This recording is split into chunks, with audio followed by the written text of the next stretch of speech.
Boa noite a todos. Sejam todos muito bem-vindos. Fico muito feliz de estar aqui com vocês novamente. Eu acho que faz uns 8 anos que eu não dou palestra nessa casa, mas, né, um bom filho a casa torna sempre, né? Eu sou membro da Casa Espírita Fora da Caridade Nossa Salvação lá em Olímpia, e eu fico metade da semana aqui e metade em Olímpia, né? Então, sou metade barretense, metade olimpiense, porque eu dou aula aqui. E hoje nós vamos falar de um tema um tanto quanto perturbador, né, que é a ansiedade. Essa palestra é de um ciclo de palestras que eu tenho sobre doenças psicossomáticas.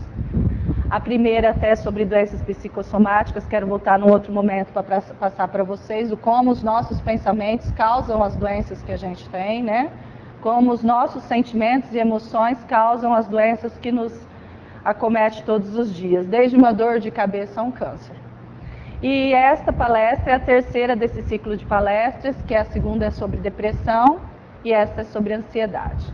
Por que eu decidi falar sobre ansiedade? Eu sou uma pessoa extremamente ansiosa, né? Então o palestrante, primeiro ele estuda para ele, para depois ele transmitir para as pessoas.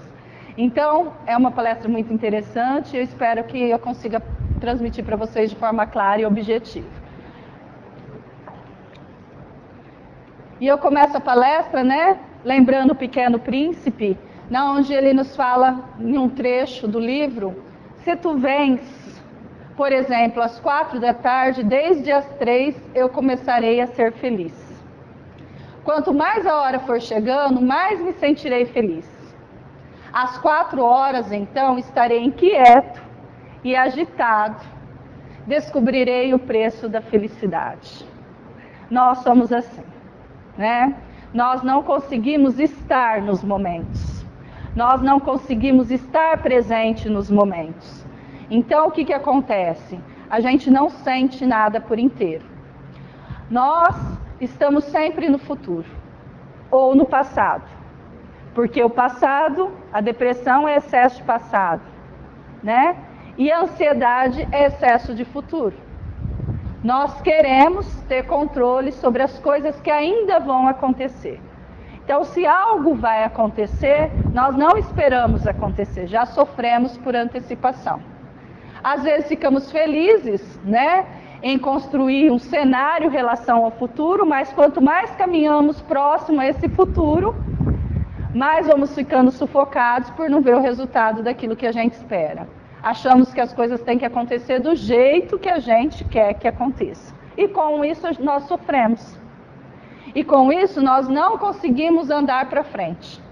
E com isso as nossas vidas vão ficando estagnadas e não vivemos o agora. Se chama presente porque é um presente de Deus o agora. Eu não tenho controle sobre o minuto atrás que eu vivi e eu não tenho controle sobre o minuto à frente que eu vou viver. Eu só posso estar aqui agora com vocês. Eu só posso me entregar aqui e agora para vocês. E eu só posso ser inteira agora com vocês. Só que nós estamos agora, lá na frente, e não vivemos o agora. Ou lá atrás, nos lamentando por algo que ficou para trás, e não vivemos o agora. E isso nos adoece. Então a ansiedade, né, ela é a culpa de nós querermos sermos Deus. Né? Queremos ter controle sobre a vida, sobre as situações, sobre os fatos. Então, o que é essa tal de ansiedade, né? Eu, como sou uma cientista, eu busco link entre a ciência e o espiritismo, tá? Então, o Dr. Efraim escreveu na revista Científica América e Brasil, falando, né, que o problema não é ser ansioso, porque um pouco de ansiedade, para a gente ter uma certa organização, um certo controle sobre o que vai acontecer, é legal, né? Então a gente se prevenir, né, para não correr nenhum risco, né, se resguardar para que nada de grave aconteça, é salutar. Mas quando isso se torna, né, constante e de maneira desordenada, isso causa uma doença. E a ansiedade, quanto maior ela fica, mais doente nós ficamos. E da ansiedade passamos para a síndrome do pânico, que é a doença, né, o mal do século XXI. Quem não é depressivo é ansioso. quem é ansioso e depressivo junto tem síndrome do pânico. E a síndrome do pânico, nós temos pânico de estar em determinados lugares, em determinadas situações, com determinadas pessoas e fazendo aquilo que do nosso cotidiano deveria ser algo normal, leve e tranquilo, como algo pesado, difícil e complicado. Porque nós não aceitamos a vida do jeito que ela é. Nós queremos uma vida que nós idealizamos, que nós projetamos. E essa vida que nós idealizamos e que nós projetamos é meio difícil num planeta de provas e expiações. Num planeta em que estamos aqui para evoluir. E que seremos provados, né, como nós vamos lá na escola, aprendemos os conteúdos, e daí a pouco vem o professor, aplica uma prova, para ver se a gente aprendeu o conteúdo. A vida é assim, né? A gente aprende as lições de Deus no Evangelho, aprendemos num livro que a gente lê, aprendemos contemplando a natureza. E aí o que a gente vem? As provas, e nós ficamos sufocados, ficamos ansiosos, ficamos mal. Por quê? Porque fomos testados pela vida. Ou as expiações, que são os testes, né, os débitos que temos de vidas passadas. E que nós vamos ter que resolver. Porque não amamos do jeito que tínhamos que ter amado no momento propício, vamos ter que aprender a amar agora. De que maneira que nós vamos aprender a amar? Convivendo com aqueles que nos cercam. Porque aqueles que nos cercam estão do nosso lado, não é por acaso. E aí, ele fala o seguinte, que quando começa a causar sofrimento, né, algo que deveria ser natural, as nossas emoções, os nossos sentimentos, a pessoa começa a ter crises constantes, e essas crises de ansiedade podem levar à síndrome do pânico. E Freud, o pai da psicanálise, fala o seguinte, que a ansiedade é uma espécie de sistema de alarme. Né? É como se nós tivéssemos lá dentro uma sireninha, que é a ansiedade, que ela se ativa. E quando algum perigo está perto.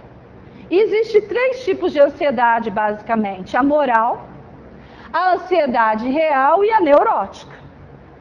E a ansiedade moral decorre, né, da censura que a gente tem pelo nosso superego. Nós queremos ser perfeitos. Mulheres maravilhas e super-homens, e não somos. Desculpem, não somos perfeitos. Se fôssemos perfeitos, não estaríamos aqui encarnados. Estamos aqui para acertar, para errar, e não ficar se chicoteando a cada vez que a gente erra. Não ficar se punindo cada vez que a gente erra. Ou ficar fingindo que nós somos o que nós não somos. Porque às vezes temos máscaras, às vezes temos capas de bons moços e boas moças para a sociedade, para as pessoas que nos cercam, mas na realidade não somos bons moços e nem boas moças. Dentro do nosso coração, né, estamos cheios de ódio, de raiva, de amargura, né, não perdoamos. E aí isso vai corroendo a gente por dentro. A gente não se perdoa pelos erros que a gente já fez, pelas situações que já passamos. Às vezes um casamento não dá certo, ficamos chicoteando a vida inteira. Um casamento para dar certo é 50% e 50%. Todo mundo tem a sua responsabilidade na situação. E aí, se não deu certo, a culpa não foi de um ou de outro, foi dos dois. E não deu certo agora, vamos aprender como se faz para dar certo amanhã, semana que vem, no mês que vem, na próxima encarnação. Estamos num processo de aprendizado. Os nossos filhos, às vezes, não são do jeito que a gente gostaria que fosse. Porque nossos filhos são filhos que vêm de encarnações passadas, com histórias, com débitos, com acertos, com alegrias, com felicidades, com dores na alma. E que ao chegarem aqui, vão receber só um pouquinho assim dos nossos ensinamentos. E aí não vão agir do jeito que a gente gostaria que agisse, ou vão ter uma vida como se fosse o espelho da vida que eu gostaria de ter tido e não tive. E aí nós nos frustramos pelos outros não serem aquilo que a gente quer que seja.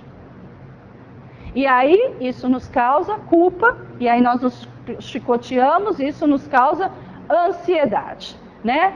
A ansiedade real é uma percepção de perigo, então o carro vai bater, né? A gente tem medo de entrar um ladrão em casa, estou correndo o risco de cair num abismo, em qualquer lugar, isso é uma ansiedade real.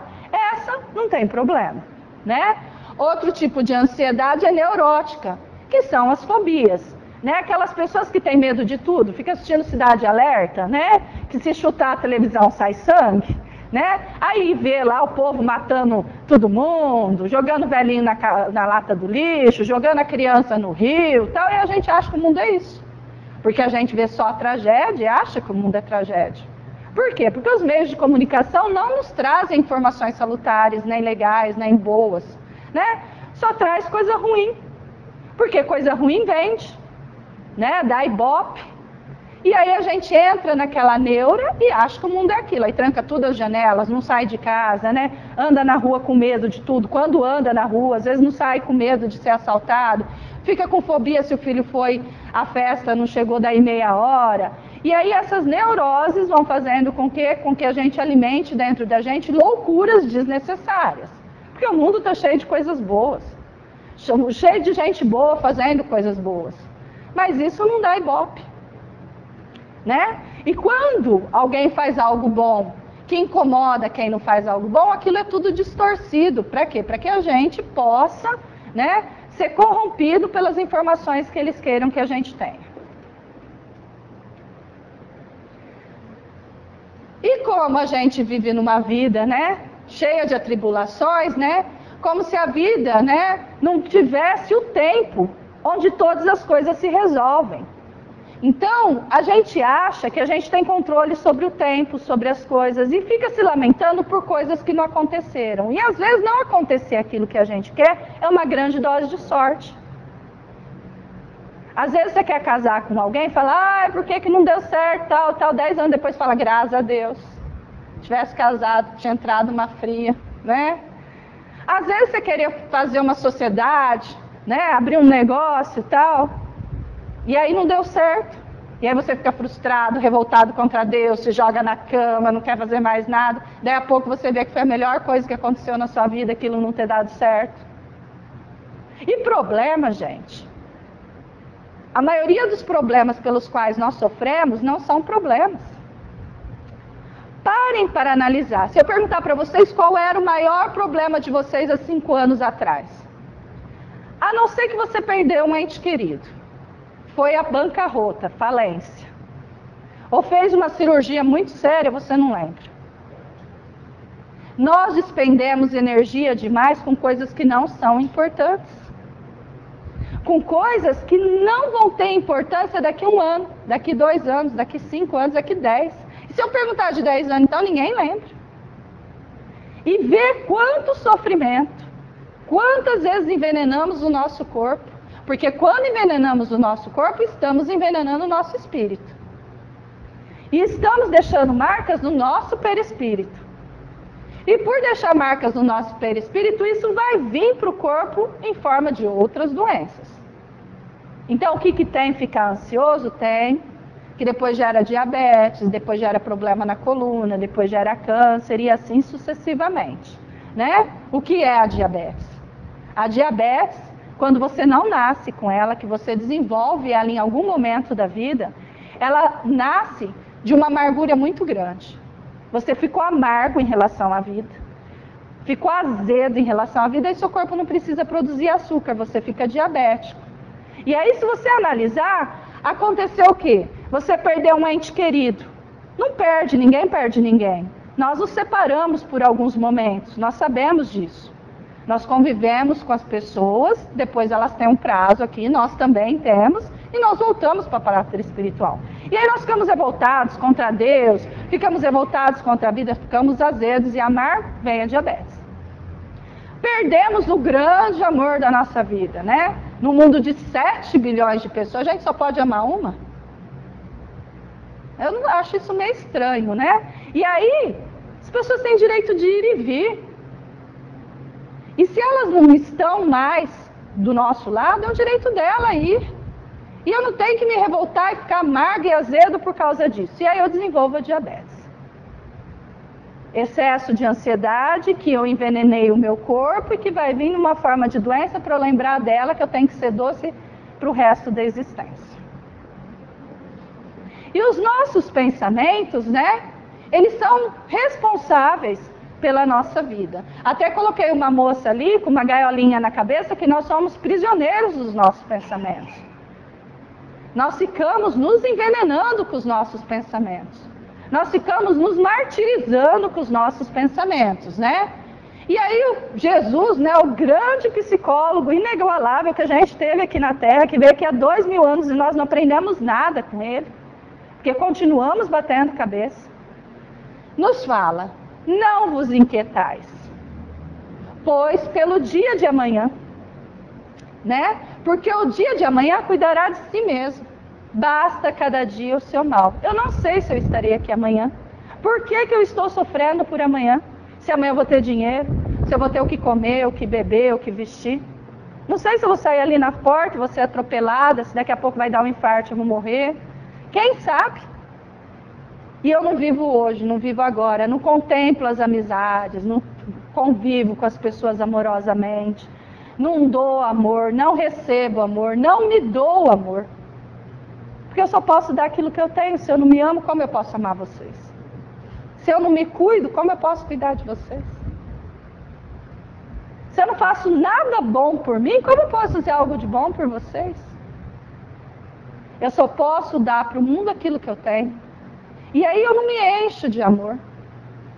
Eu não me encho de bondade. Eu não me encho de cuidado. Como eu posso cuidar de vocês? E eu vou vivendo como se eu fosse eterno nesse corpo e deixando tudo para amanhã. Amanhã eu vou falar para ela que eu amo ela. E aí amanhã eu não estou aqui, eu não posso falar para ela que eu amo ela. E aí eu fico triste porque eu não falei para ela que eu amava ela. Amanhã eu vou abraçar ela. Por que eu não abraço ela agora? Estou aqui, né? Vamos trocar 20 segundos de energia? Por quê? Ah, porque eu tenho o meu orgulho. Que besteira, né? Que perda de vida. Que perda de tempo. Ok? E aí tem uma pesquisa, né? Lá dos Estados Unidos, da Universidade de MIT, que ela fala o seguinte, que a maioria das coisas que a gente pensa por dia não serve para nada. Olha como nós somos, né, inteligentes e tal. Então, assim, nós temos por dia uma média de 50 mil pensamentos. Olha, a gente pensa, hein? E aqueles que ficam cabeça fervendo, pensam 100 mil, né, eu acho. E aí o que acontece? 40% das nossas preocupações, dos nossos pensamentos, nunca vão acontecer. A gente só pensa, né? 40%, é muita coisa. Quase a metade dos nossos pensamentos ficamos despendendo energias em coisas que não vão acontecer. 30% nós ficamos nos lamentando sobre o passado. Ah, porque eu não fui em tal lugar, porque eu não fiz tal coisa, eu me arrependo de não ter ficado com fulano, eu não me arrependo de ter ficado com ciclano, né? Ontem eu estava na casa da mãe de um amigo meu, com 80 anos, se arrepende de não ter ficado com o namorado da adolescência e sofre até hoje por isso. Casamento é uma porcaria por isso. Ai, que triste, poderia estar ali, amando, contemplando aquele irmãozinho que está do lado, trocando energias boas, fica se lamentando por algo que ficou há 70 anos atrás, 60 anos atrás, e não vive o hoje. Desperdício de vida, de tempo, né?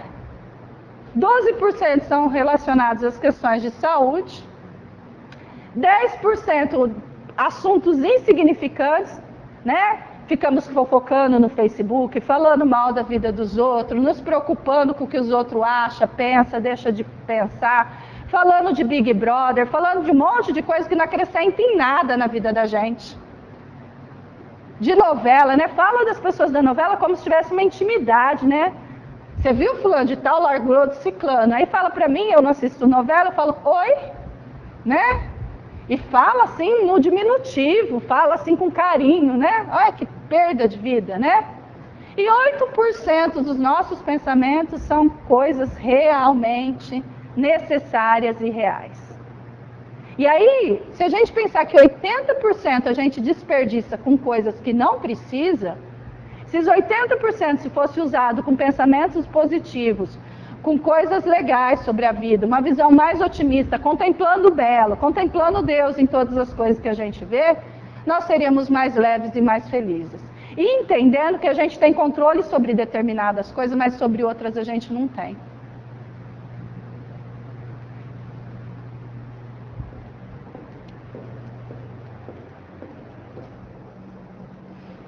E aí o doutor Efraim continua, né? Ele é um médico psiquiatra nos falando, a ansiedade é a sensação ou sentimento que decorre do sistema nervoso central. Consequentemente, a interpretação de uma situação de perigo. O grande sintoma de características psicológicas que mostra a interseção do físico com o psíquico. Quando decorre intensidade, é chamada de síndrome do pânico. A síndrome do pânico ela é muito triste, porque a pessoa tem sensação que ela está morrendo, que ela está ficando sufocada, que ela está sem ar, que ela, em situações cotidianas, às vezes dentro de casa, fica sozinha, se sente sufocada.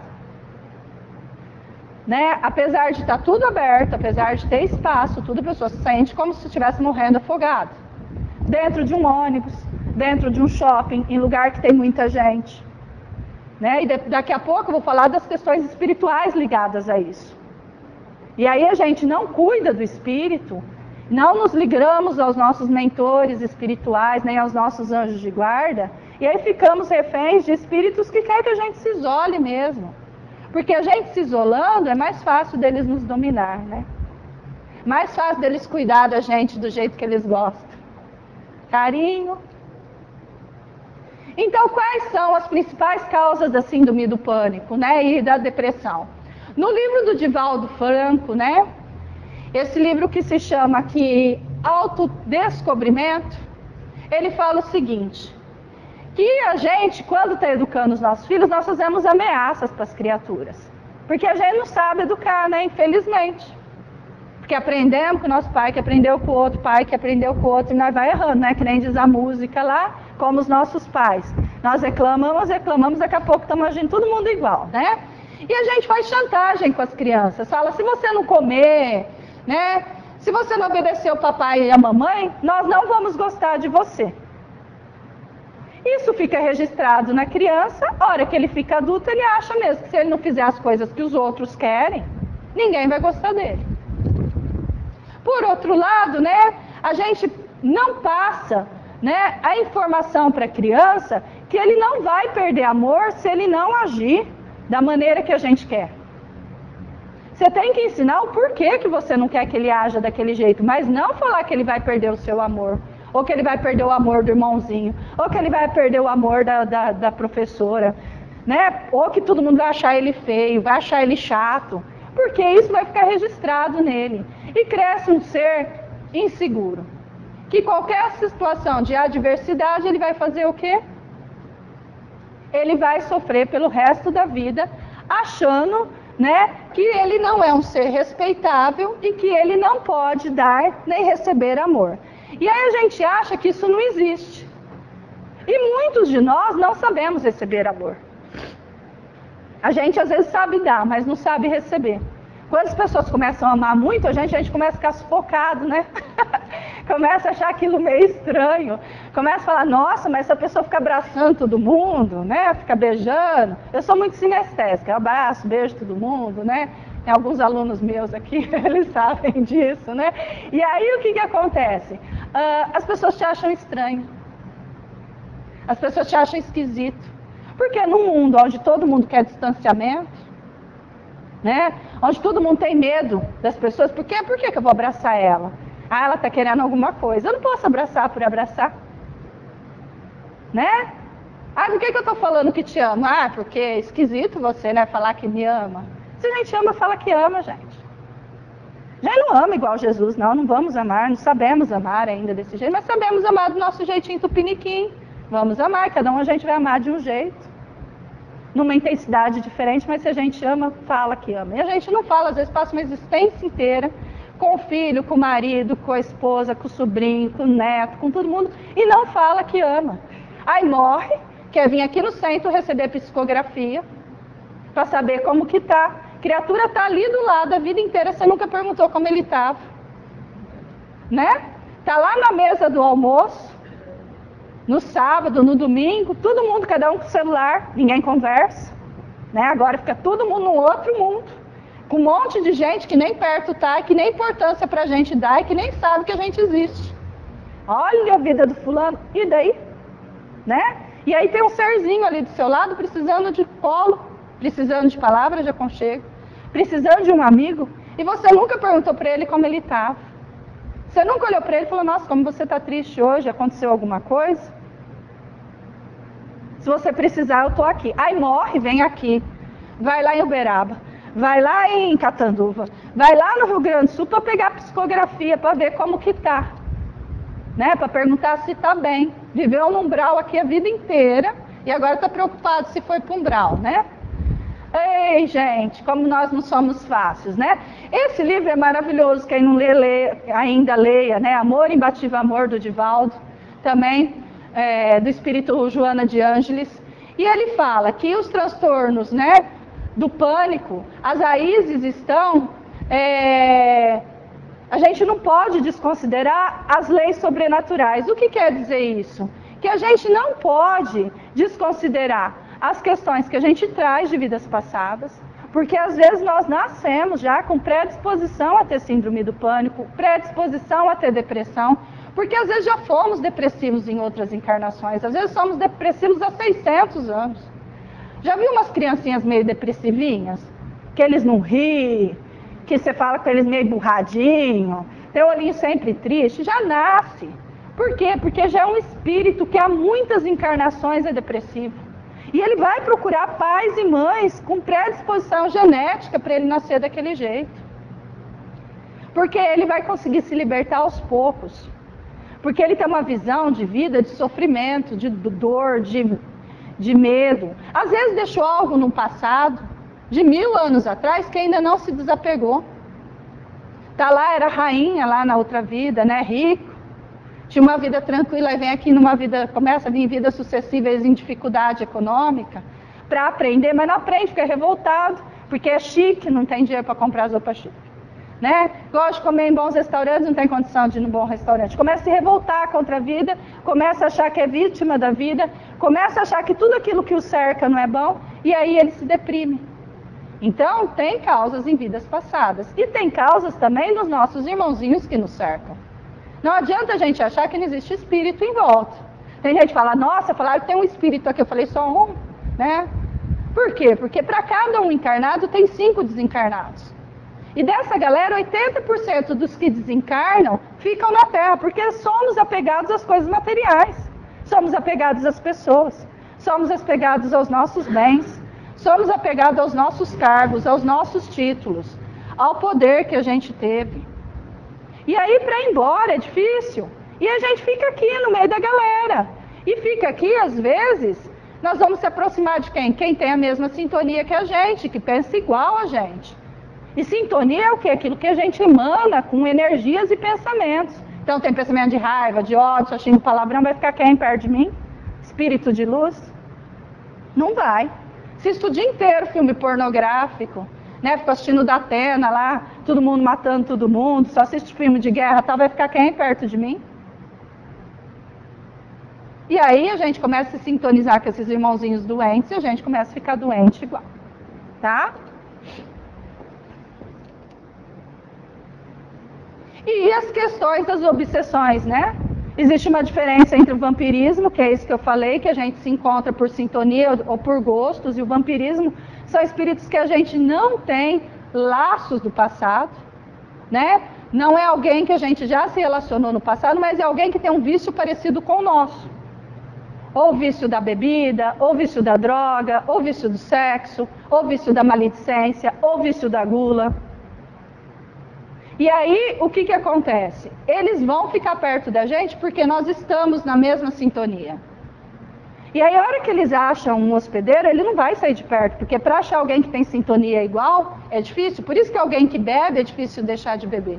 Por isso que alguém que é viciado em droga é difícil deixar a droga. Porque não é uma questão só física. Então, questões psíquicas e espirituais. E aí, o que acontece? Esse irmãozinho também está doente. E além disso, a gente vai fumar para ele, a gente vai beber para ele, a gente vai usar droga para ele, a gente vai buscar parceiros para energia sexual e para se satisfazer, para alimentar as vontades dele, e a gente não se satisfaz nunca. É como se a gente bebesse água com sal, que nunca mata a nossa sede. E aí o que acontece? Ele não vai deixar a gente fácil. E a gente adoece, porque ele está desequilibrado. E vai nos desequilibrar mais ainda. Agora, a obsessão não. A obsessão acontece em que nível? Acontece quando eu magoei alguém, feri alguém, houve laços de ódio, né? Por quê? Porque eu não satisfiz as expectativas do outro. Então, era marido, traí, fui embora, abandonei, né? Era um parceiro econômico, né? Um sócio, eu lesei ele, roubei ele, deixei ele na miséria, na bancarrota. E ele não ficou muito simpático comigo, né? Não gosta muito de mim, não gosta muito da minha pessoa. O que ele vai fazer? Ele vai vir aqui tentar destruir a minha vida. Ele vai me achar, porque eu encarnei e ele não. E aí ele vai, né? E quando ele vê que a gente já tem uma facilidade de ser ansioso, uma facilidade de ser depressivo, uma facilidade de ter síndrome do pânico, que ele vai fazer é pegar no nosso ponto fraco, porque quanto mais frágil a gente ficar, mais fácil dele nos dominar. Mais fácil dele fazer da nossa vida o que ele quer. Por quê? Porque a gente fica revoltado contra a religião, fica revoltado contra Deus, fica revoltado contra a vida, briga com todo mundo que está perto, as pessoas se afastam. E é isso que eles querem. Quanto mais triste, mais derrotado, mais infeliz a gente estiver, melhor para eles. E às vezes a gente é ansioso e a gente acha que a gente não é, né? Eu sempre fui extremamente ansiosa, eu nasci ansiosa, eu era uma criança hiperativa, né? Sou hiperativa, quem me conhece sabe. E aí o que acontece? A gente cria fugas para fugir, para disfarçar essa ansiedade. E algumas das nossas fugas são jogos patológicos, a gente joga para tentar fugir da ansiedade, né? Compras compulsivas, não tem um monte de gente que compra para se sentir leve, para se sentir amado, para se sentir poderoso, né? Vai lá e compra, né? Por no outro dia fica com dor na consciência que estourou todos os cartões que tinha direito. Sexo compulsivo, a busca por parceiros, não para troca de energias salutares, né? Espero poder vir aqui fazer uma palestra que eu tenho sobre sexo. Pesado, tá? Mas vou voltar para fazer essa, eu preciso fazer. E aí o que acontece? O sexo compulsivo, na realidade, a gente não quer uma troca salutar. Porque a energia sexual é a energia mais bonita e mais poderosa que existe na Terra. Ela nos leva para todos os outros vícios, inclusive para a ansiedade. Por que queremos ter poder? Para ter poder sobre as outras pessoas, para ter as pessoas que a gente quer. E aí, para alimentar os nossos desejos, não, para alimentar o desejo de uma galera que está aqui atrás, né, que precisa dessa energia para sobreviver. E aí a gente faz sexo pela energia animal e não pela energia do amor, porque quando fazemos pela energia do amor, nos sentimos alimentados. Só que quando fazemos animalescamente, né, quando a gente faz pela energia do animal, o que acontece? A gente acaba de fazer, se sente como se tivesse comido comida estragada. A gente quer que o outro se desintegre, some de perto da gente, porque a gente não quer o outro perto, a gente não sente nada. Né? O que a gente precisava, e depois vem um vazio, às vezes cria um laço. Você não se apaixona, o outro se apaixona. E aí pronto, arrumou mais um obsessor para mais 600 anos, né? Ficar aí querendo cobrar os sentimentos que você não cumpriu para ele. O trabalho excessivo, eu me enquadro nessa, né? Eu trabalho que nem uma louca, sou uma compulsiva, uma workaholic. E é para isso mesmo, para limpar a minha ansiedade, né? Estou tentando diminuir, estou buscando diminuir, mas está difícil. E aí o que acontece? A gente se esconde atrás disso para não curar a ansiedade. Porque aí eu não tenho tempo de pensar em nada. Eu não tenho tempo de olhar para mim. Eu não tenho tempo de me conhecer. Eu não tenho tempo de meditar e falar, nossa, André, você precisa melhorar nisso e naquilo. É fuga. Não adianta a gente falar que não é fuga, tá?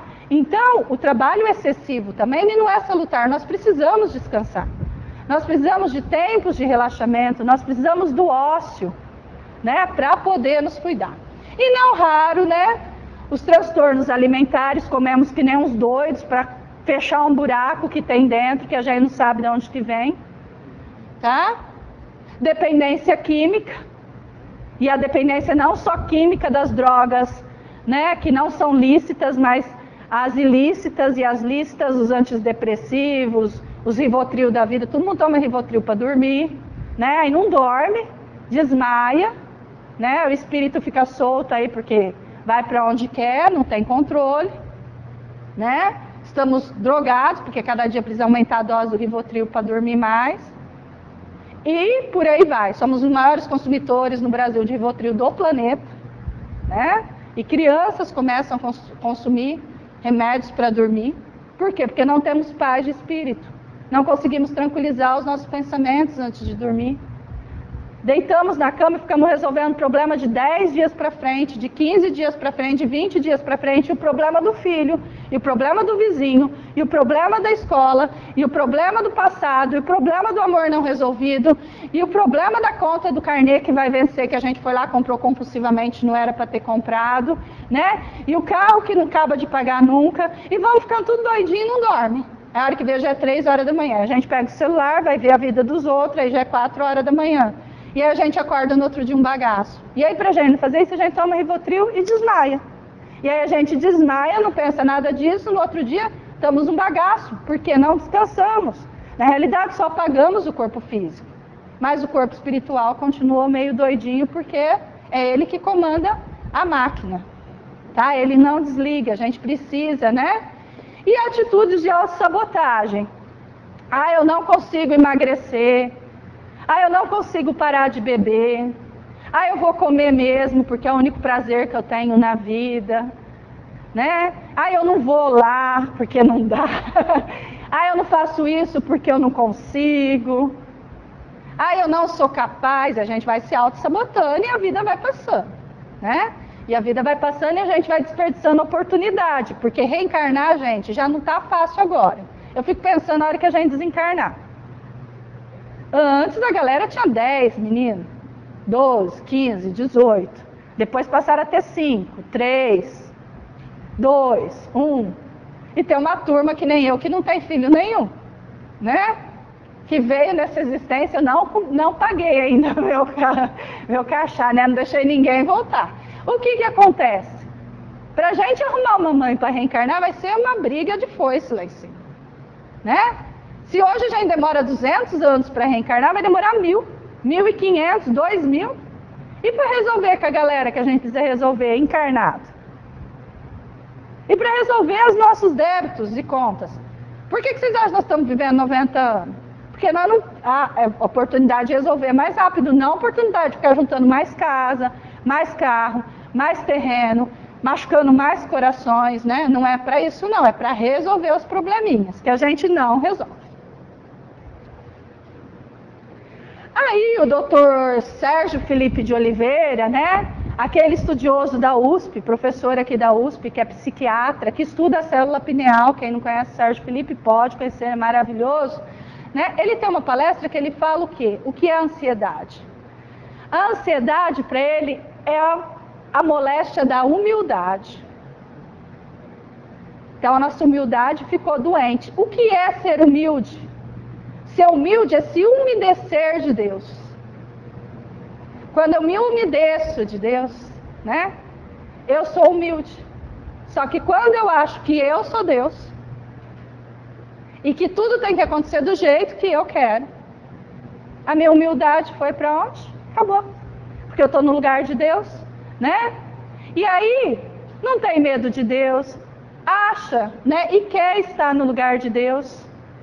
E quer que as coisas aconteçam do jeito que a gente quer que aconteça no nosso mundo. Não estou falando do mundo lá fora, às vezes nosso mundo é a nossa casa. Queremos que o nosso marido, os nossos filhos, a nossa esposa, a nossa nora, o nosso genro, os nossos netos ajam do jeito que a gente quer. E ai de quem não agir. Nós embirramos. Nós nos vitimizamos. Somos coitadinhos de minzinho. Né? Brigamos com as pessoas. A gente quer que lá no nosso trabalho as pessoas ajam do jeito que a gente quer. Da maneira que a gente quer. E aí a gente sofre, porque as pessoas não são do jeito que a gente quer. Gente, Existem milhares, milhões, bilhões de formas de vida diferentes, de sentimentos diferentes, de necessidades diferentes. Por isso que nós somos diferentes, senão a gente nasce em série, igual robô. E estamos juntos para nos completar. Porque eu aprendo com a Estela aprende comigo, eu aprendo com a minha mãe aprende comigo. Eu aprendo com o Zig aprende comigo. Aprendo com o Hugo aprende comigo. Né? E assim, nesta troca, nós vamos nos enriquecendo, nós vamos sendo melhores. E essa troca às vezes é com dor. Porque não somos humildes de olhar o outro e ver que o outro vai dar para a gente só o que ele tem para dar. Eu posso exigir de vocês o que eu quiser. Vocês vão dar para mim só o que vocês tiverem para dar. E às vezes vocês não dão, não é porque vocês não querem. Às vezes você não tem para dar, às vezes você não se ama, como você vai me dar amor? Você não se trata com respeito, como você vai me respeitar? A sua despensa está vazia de autoestima, de reconhecimento, de amor próprio. E aí eu quero isso de você. Posso bater em vocês, virar vocês de ponta cabeça, mandar vocês embora da minha vida, não vai resolver nada, porque não adianta eu querer de vocês o que vocês não têm para me dar.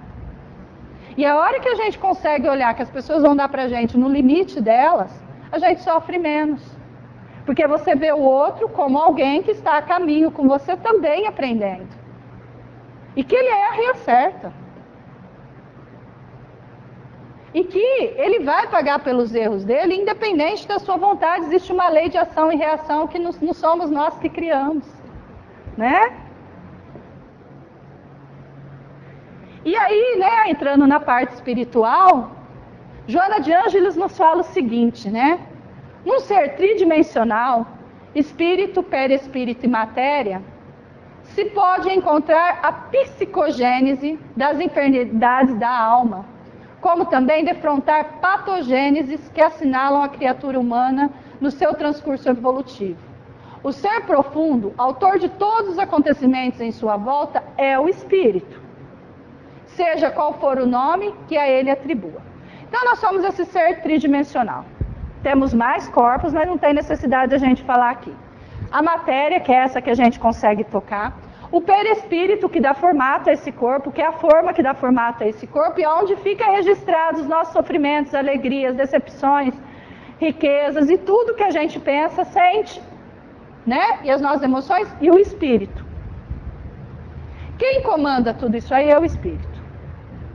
Então, se a gente está jogando sujeira lá no nosso perispírito, ódio, raiva, rancor, mágoa, vingança, né, ciúmes, ira, inveja, maledicência, tal, nosso perispírito vai ficando tudo manchadinho, cheio de manchinhas escuras. Ele não pode ficar escuro, ele tem que se limpar. Vai limpar onde? No corpo físico. E aí vem em forma de doença.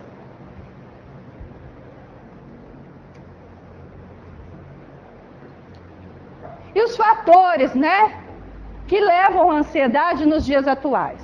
A complexidade da vida moderna. Hoje a gente quer ter um padrão de vida, gente, muito estranho. A gente quer ir para o restaurante todo dia, a gente quer ter 10 carros em casa, né? Não tem nem garagem para pôr tanto carro, os carros ficam na rua, né? Tem 4 pessoas em casa, cada uma tem um carro, né? Aí isso custa vida, porque dinheiro é tempo de vida gasto para ganhar dinheiro. Então, quando eu estou comprando uma blusa, eu não estou comprando com dinheiro. E olha que eu sou economista, hein? De formação. Eu estou comprando com tempo de vida que eu trabalhei, que eu deixei de fazer outras coisas para comprar aquela blusa. Quando eu compro um carro, a mesma coisa. Quando eu compro uma calça, a mesma coisa. Quando eu vou a um restaurante, a mesma coisa. E aí a gente trabalha que nem uns doidos para ter um monte de roupa no guarda-roupa que a gente não usa. Para ter 10 carros na garagem, sai cada um com um. Né? Você passa na frente do restaurante, o restaurante está vazio, está lotado de carro na frente. Fala, gente, será que o dono do restaurante paga para pôr os carros aqui na frente? Porque vai todo mundo, né? Um individualismo. Lá em casa todo mundo tem um celular, tem gente que tem até 2. Né? Televisão, cada um tem no seu quarto. E tudo isso é a complexidade da vida moderna que nos afasta uns dos outros, que afasta a nossa convivência, que não nos aconchega, que a gente cria um distanciamento e que custa vida, porque custa dinheiro, e dinheiro é tempo de vida gasto para ganhá-lo, né? Competitividade, a gente vive competindo, a gente cria os molequinhos para competir, já na escola faz um competir com o outro, como se cada um não pudesse, né, ser do jeito que é. A gente cria um monte de soldadinho, né, numa máquina, que a gente quer que um seja igual ao outro. As pressões da sociedade, as pressões da encarnação, que não são leves, os desafios, né, e a rápida mudança de vida. Nós nascemos numa vida que ela se transforma muito rápido hoje. A gente tem que se adaptar a essas mudanças. E isso também é pesado. A perda de valores familiares e religiosos. Não existe mais família. As pessoas casam já falando, eu vou me separar e se não der certo eu vou largar. Como que alguém já casa pensando nisso? As pessoas das famílias não se conversam, não se cuidam, né? Pega as crianças já pequenininhas, jogam um tablet na mão, um celular, para não ter conversa, para não ter brincadeira, para viver num mundo virtual distante, para não dar trabalho. Né? E aí o que acontece? As famílias estão se desestruturando. É uma troca de pai e de mãe dentro de casa que fazem com que essas crianças cresçam todas desordenadas, desorganizadas psicologicamente. Claro que você não vai ficar num casamento que é um transtorno, mas hoje a gente está vivendo numa sociedade que a gente não conserta mais nada. A gente descarta tudo, descarta o celular, descarta o carro, descarta a roupa e descarta as relações. A gente não constrói relações.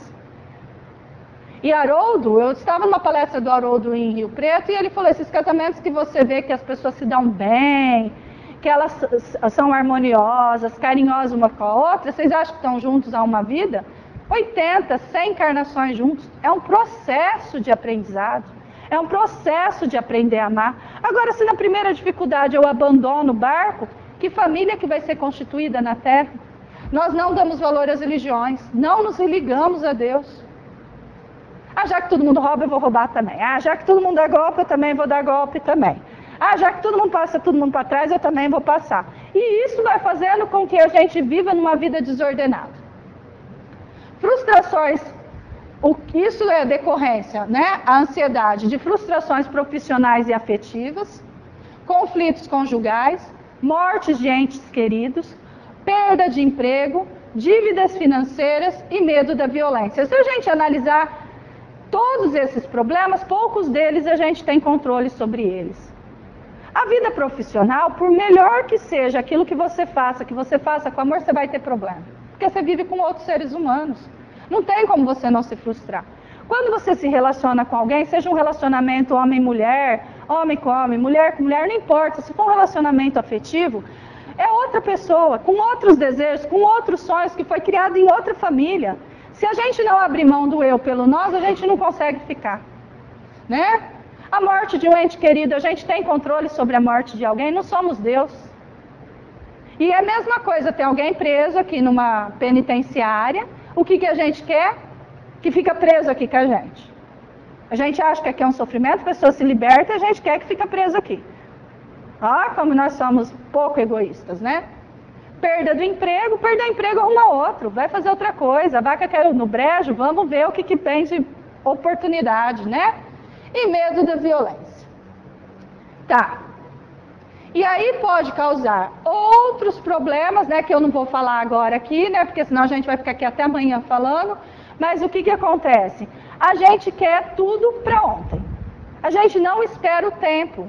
Né? Se eu planto um pé de laranja, eu vou plantar a semente, eu vou adubar, eu vou colocar água. Depois o pezinho vai começar a crescer, eu vou ter que colocar uma madeirinha lá para ele aguentar as tempestades. Né? Eu vou ter que cuidar para os bichinhos não virem comer a folha e tal. Ela vai começar a dar laranja daí 3 anos. O pé vai estar frutificando daí 5. A gente começa uma relação hoje, amanhã já quer que dê certo. Daqui uma semana, daqui um mês. A gente começa no emprego outro dia, quer ser gerente daqui 3 meses. A gente começa a estudar hoje, já quer ter o diploma amanhã.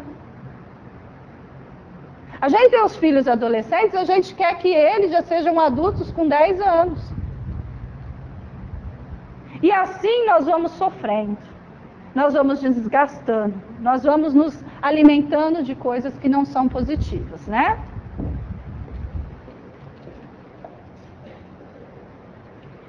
E na visão espírita, né, o caso da obsessão, ele é sim, segundo Richard Simonetti, né, o nosso irmãozinho lá de Bauru, que já está desencarnando, estamos pedindo preces a ele, né, não tem mais jeito de voltar.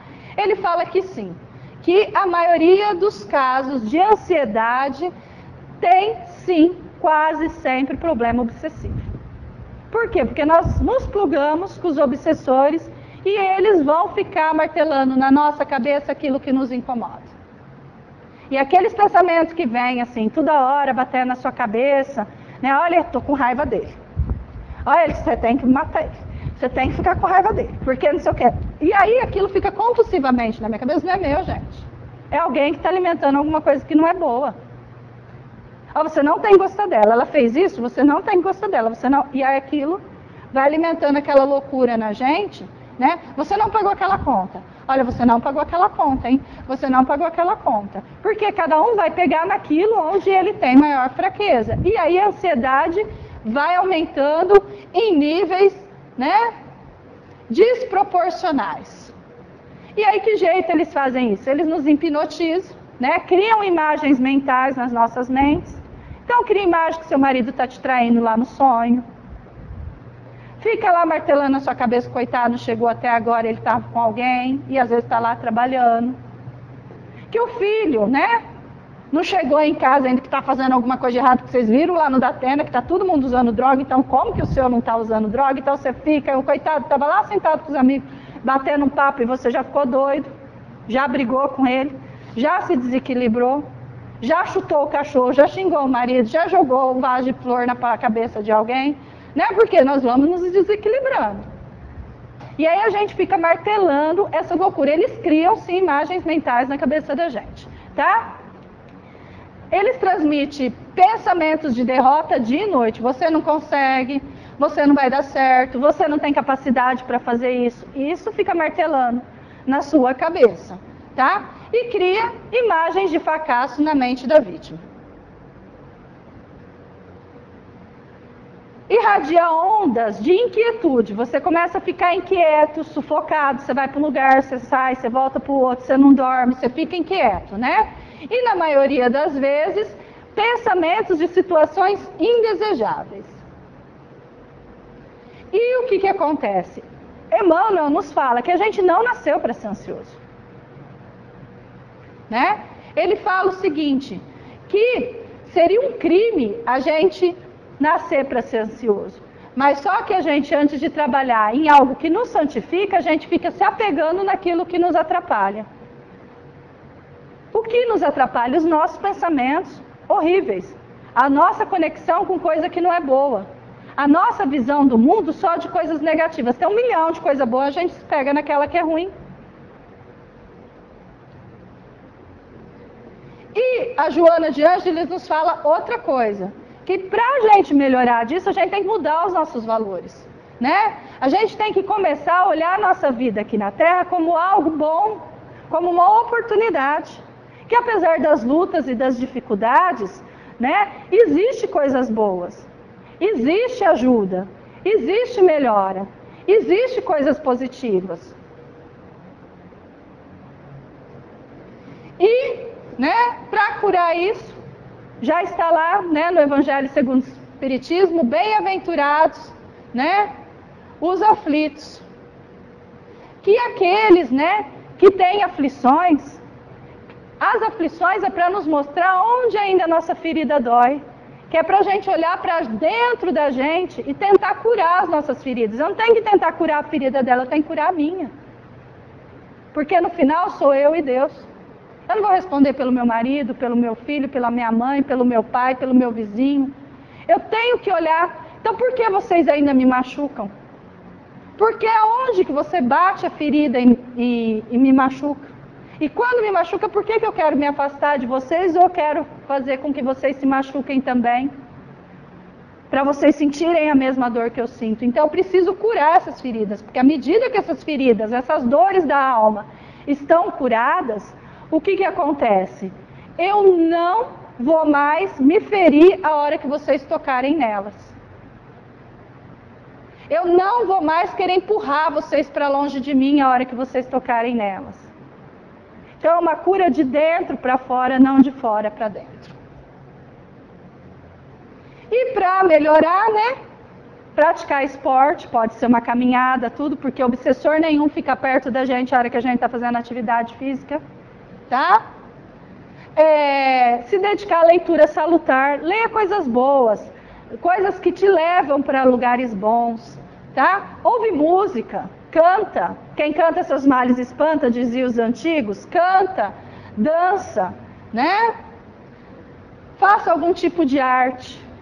Vai lá cuidar de um jardim, plantar um quadro, fazer um artesanato, qualquer coisa, porque neste momento você está desconectada dos maus pensamentos, tá? Pratique a oração e a meditação. O que é meditar? Meditar não é ficar entoando mantra, nem ficar com alguém falando na cabeça da gente, é ficar em silêncio, limpar a alma. Ficar em silêncio você com você mesmo, para você conseguir ouvir dentro de você por que você está aqui. O que você precisa melhorar? Aonde dói? Aonde precisa curar? Aonde eu preciso ficar bem? E se a gente andar um pouquinho assim para frente, já estamos no lucro, tá? E André Luiz nos lembra, né? Não se aflija por antecipação. Por enquanto, é possível que a vida se resolva ainda hoje sem qualquer esforço da sua parte. Às vezes a gente sofre por um problema, chegou no final do dia aquilo já está resolvido. Só nos envenenamos, né? Diante da sua dificuldade agora, faceie inúmeros, né? Lembre de outras que você já passou e que você já se livrou, né? E que todas elas têm o auxílio invisível de Deus. Deus não nos desampara. E a gente não tem fé. Porque se a gente tivesse fé, a gente não ficava ansioso. Manter a mente e as mãos ocupadas. E crer na misericórdia e no perdão de Deus, né? Como remédio para os nossos sofrimentos e para as nossas dores. A medicação, ela é necessária. Se precisar procurar um médico, procure, né? Religião e medicação. À medida que você for melhorando, você vai deixando a medicação e vai se religando a Deus. A religião é para nos religar a Deus, né? Nos umidificar de Deus. É fundamental ter paciência, né? Para lidar com os momentos estressivos do dia a dia. Diminuir a cobrança da gente mesmo, né? Ter paciência com a gente mesmo. Não ficar se atropelando. Deu para fazer hoje, faz. Não deu, a gente faz amanhã. E se eu não estiver aqui, o que vai acontecer? Tá? E a cura, ela vem de que maneira? Se a gente não se libertar desse ciclo vicioso, que é ansiedade, medo, pânico, ansiedade, medo, pânico, a gente vai cada dia adoecer mais. E para finalizar, né? Uma passagem do livro do André Luiz, psicografado pelo Chico Xavier. A felicidade não é um tapete mágico. Ela nasce do bem que você espalha, não daqueles que se acumulam inutilmente. Tanto isso é verdade que a alegria é a única doação que você pode fazer sem possuir nenhuma. Que a paz de Jesus abençoe a todos vocês. Espero do fundo do meu coração que a gente, a partir de agora, seja um pouquinho menos ansioso, né? E que a gente possa olhar para dentro da gente e nos tratar com mais amor, com mais respeito, entender que temos limitações, que somos seres que ainda estamos num processo de aprendizado e que a gente vai levantar e vai cair muitas vezes, porque aprender a andar, que a gente aprende com 2 ou 3 anos, a gente cai um monte de vezes ainda. Imagina esse processo de aprender a se amar se por milhares de anos a gente não se amou. Que Jesus nos abençoe, nos ilumine e nos guarde, hoje e sempre, que assim seja. Muito obrigada a todos.